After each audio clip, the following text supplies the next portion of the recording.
haba Rahama Sadau, na faɗa miki wannan cin mutunci ne. Babban celebrity kama na bai kamata a ce kina mai magana kina so ki haɗu da shi ko zaki soyayya da shi ba. Na huce wannan level din yanzu. No, ina cikin ɗakin hotel ne, kin san bana ƙasa, ina Moscow, ina ɗan hutawa.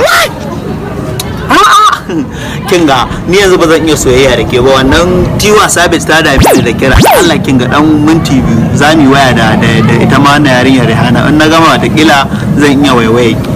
In kuma na manta ki a kira ni. Oh my god, Hamisu breeka. Hello Hamisu.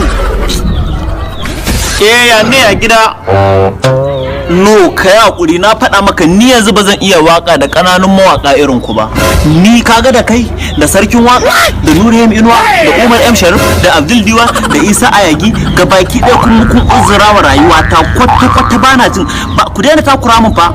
Celebrity kama na yin waka da ku yana karya min kariya. Haba da Allah, na sake kiran namba na. Haba wayannan yan kannywood din sun ɗauke ni karamin mutuku. Ƙara lafiya. Amin. Barkan ku da zuwa. Allah, wato abin da zo da mu yalla bai. Na'am. Ina son lambar Alinu. Ina son lambar Ado Gwanja. Ina son lambar Jamila na gudu. An gama Kano, kakka da mu. Ina buƙatar lambar Rahama Sadau. Ba wannan abu bane wannan. Hamisu bai kama da naji kana magana jiya ya kawo ruwa gidanku. Shi ma ina buƙatar lambar. Yaran ne suna da takura ne.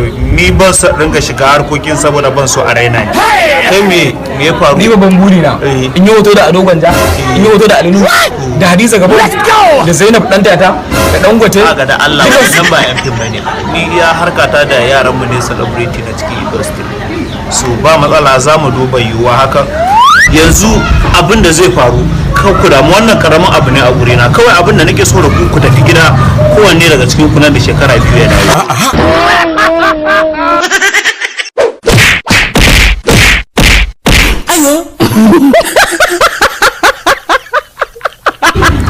to Alinuhu da Hamisu breeka sun ja mun bala'i. Bari ka ga yana.